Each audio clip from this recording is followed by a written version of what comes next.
isikwa na oge ka m bụ n'uche mụnwa ga-akpọwu gị afa na ụkwụ ị ga-eme o ị ga na-ebe ebere bụ mbọsị nke ịgba afa abịakwana o.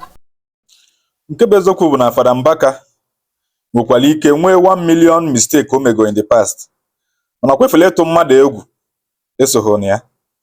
Also, Father Mbaka bụ the only man of God mfu na Nigeria gbagolu a sitting president mgba. Even ma this last administration gara aga, Buhari administration, mgbe Buhari na-eme onye ekwu okwu eme ya arrest, o mgbe megide ọbụna onwe ozi na-eme nchụ na-about Nnamdi Kanu, ọbụna ikwute okwu Nnamdi Kanu abịa kpụrụ gị. Mana ọsọ Father Mbaka anụnwa bụ onye bụ the only person pụtalụ na pulpit na-eme nchụ n'afa Nnamdi Kanu on several occasions. Mbaka da-atụ mmadụ egwu. Father Mbaka ọ bụ mmadụ na-atụ mmadụ egwu. Ọ bụrụ na o mistake ndị ọzọ na-emegasị, o kwefuru nke ịtụ egwu a osoghị na ya. Watch anụ message akụ na ofu Father Mbaka kwụ gbasalụ ndị na-ekwu na ya na-atụ egwu ịkpọfa afa. Watch the video. Isikwa na oge ka m bụ n'uche mụnwa ga-akpọwu gị afa na ụkwụ ị ga-eme o ị ga na-ebe ebere bụ mbọsị nke ịgba afa abịakwana o. Mbọsị ma ọzọ ga-asị m kpọọ gị afa m ga na-akpọ gị na-ekwu ya o. chee echezile ka were onye o bu n'uche na-eburo ụbọchị nke ịgba afa eluigwe sị m kpọọ unu ka bịara abịa na Naịjirịa. Ọyị m eduru nwunye m ka ọnwa m ka ị maka na ichita m na afọ prọpati m niile gwuru n'ime ọnya. Onye chiri fada ọ nọ na-ebe akwa mbọsị ibie na ndị ama n'elu mgbe a na-abịa echie fada na-ete egwu akwa ka m nọ na-ebe maka ama m na m nọ n'ọkpụkpụ uku. Ụmụnne m ka dịchakwa ndụ. Helin nwanne m nke tọrọ m na-ebi jụọ Helin onye neba amara m itu ọnụ. Ọ bụrụ m ji itinyere unu how many days fasting iche na unu na-ama m na-eme ya. Nne ọkụkọ na-ekpuchi ụmụ ya. Ihe m na-eme anaghị akụri ogene. So wee jụọ man of God wee sị dị anyị ego a na-ekwu na-ese okwu ego unu ka ego m.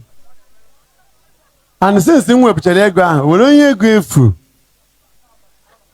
ọ na m ewere freedom iji ego mme ihe m like ka ịzọ ka na ọ na-abụ m nọkọta m nwee property m na-ele. Ịma unu na-akwado ministry ebe a ma dị happy na-agọzi unu mana mụnwa na-echekwa nke mụnwa na-eji itinye iche ka ihe eji nọrọ ọrụ a kemgbe a na-eme ihe a ọkwa ngwongwo mụnwa tila alụcha fada saụsa ụfọdụ mmadụ n'ọbe fada ka a na-alụ ewere mgbe e kere ụtụ nwee na-ajọ dị ogini ka ihe unu na-esere okwu n'ego m nyere ndị asị why should I nwee sị biko na ihe m chọrọ ịjụ bụ onye a ka iji si na ụlọ kachi obi bịa be m nsị ga m jụzie gị biko unu sị na ndị a bụ ndị ọjọọ. Can you win a soul you have not drawn to yourself?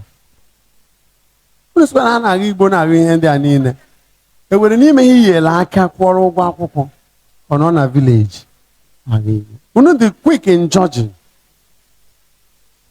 Achọrọ m ịjụkwa gị ọzọ sọsọ ego ka m nyere ndị a ụzụ na-afịọ a na-achọ itigbu m kwanye m n'ọkụ mmụọ maka mbụzi onye mmehie na Mbaka nwaanyị ọ ga-eji ihe ndị ego ndị njọ ka o ji na-eke ego ndị born again wee mekpọ mmeti na Krismas nke anara and eje m kee ịtọ ego na mbụ ndị aje na nsọ mbịazịa wedin na-ana ebuzie ibu bịa mana m wee na-asị ka m kechere ego ha nkere ndị a wee mepee ọnụ na-ekpere m ekpere nsị unu nwa bụ ndị born again unu emenugo na fa nna n'isi m nsị mana m chọrọ ịjụ gị bụ ọ bụrụ na unu ga-akwanye m n'ọkụ mmụọ maka m nyere ndị a ego ebee ka kedu ọkụ mmụọ nke Chukwu ga-ejezi onye na-enye ha ikuku ha na-eku maka ego ka mụnwa nyere mana Chukwu nyere ha ikuku. Kedu onye njọ nke ka onye nyere ego na onye nyere ndụ ka onye njọ nke ka Chukwu nechere ndị ọjọọ jeye ha ndụ.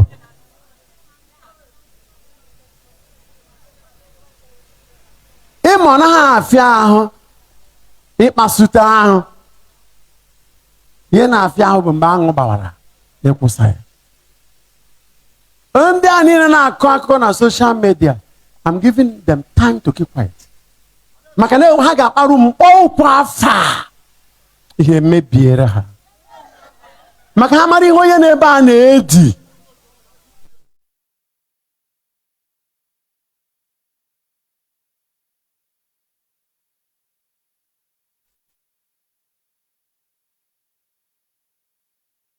Otu a m sizi ozi ọma. Mmadụ esizi na n'azụ zi ozi si nwaanyị anụ n'ọnụ egbu ya. Nwatakịrị amalizi nne mama ya shi. Ejidezi n'isi kwakọ kpọọ ya ozi, ọkpọ ya amụma. Jide di na nwunye ya saa.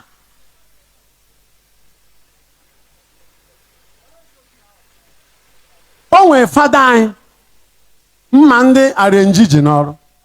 One day ka m bịara nke sị na asịkwa na-ewe priestly meeting echi. O wesị m na ya ma njekwa na ndị ekpere ya gwara ya na a na-achụgharị ya. In fact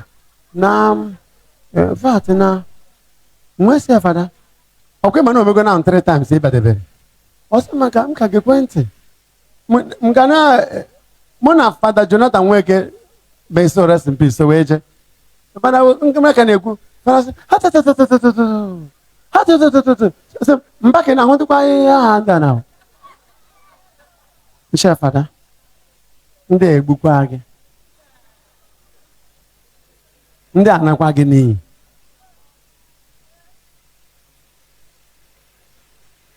Ọkwa last time ka mama gị bịara ịfụ, mama gị bịara bịakwute m na ndị ekpere si na ịfụkwa ya imebiere ihe. Mama bịara akwa na chete ihe hapụ ha na ndị hụ a ha hụgbuo gị. Amen. Ekwekwa na ka a hụwara gị ha. Ị ma na imikiti n'ime anyị n'ebe a kwesịgoro ịnụ di. Di bịara na iwere afa nwoke denye onye marọ ya hụrụ gị. Ọ sị gị na ọ bụrụ di gị. Ọ nara gị nọmba onye ahụ. Chat ọkwa the person n'azụ. A na-ekwu ma men of God and women of God. Ịchọzikwa ikpo onwe gị afa. Iwe m na-ekwu bụ na wayo dị n'ụka kịta karịsịrị.